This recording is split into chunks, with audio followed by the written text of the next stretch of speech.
2 months after U.S. President Donald Trump issued a directive to pause foreign aid, the World Health Organization has warned that Kenya is among 6 African countries whose people, about 1.4 million of them, may soon be unable to access HIV drugs due to the U.S. government's funding freeze. Other African countries include Nigeria, Lesotho, South Sudan, Burkina Faso, and Mali. Marcy Chelagat with that report. The red ribbon, a well-folded flag of the fight against a grasp whose grip Kenya is yet to free itself of: HIV and AIDS. The choking grip of illness, insufficient healthcare support, and now new policies in the United States mean the situation is likely to get worse.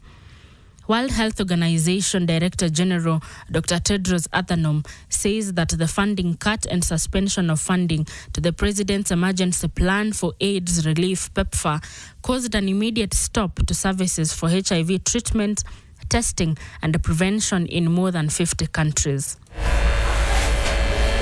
Disruptions to HIV programs could undo 20 years of progress, leading to more than 10 million additional cases of HIV and 3 million HIV-related deaths, more than triple the number of deaths last year. Dr. Tedros wants the U.S. to reconsider its support for global health to prevent outbreaks from spreading internationally. He also urges that should they decide not to restore direct funding, they should consider dialogue with affected countries to allow them transition from reliance on U.S. funding to more sustainable solutions without disruption that cost lives.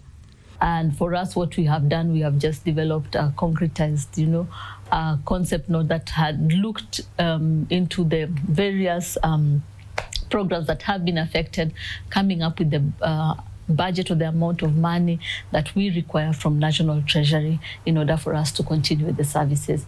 And so now we are dependent on Treasury to release funds for us to continue the services as we integrate it into the program, the broader program.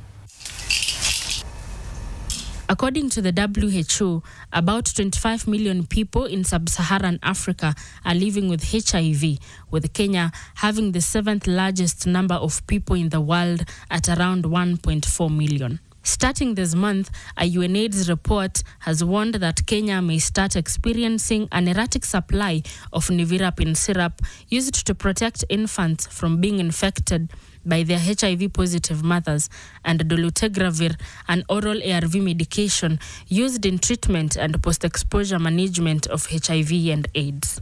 In an effort to help those already living with HIV access medication, the government has promised to include HIV, TB, and malaria care and treatment services under SHIF.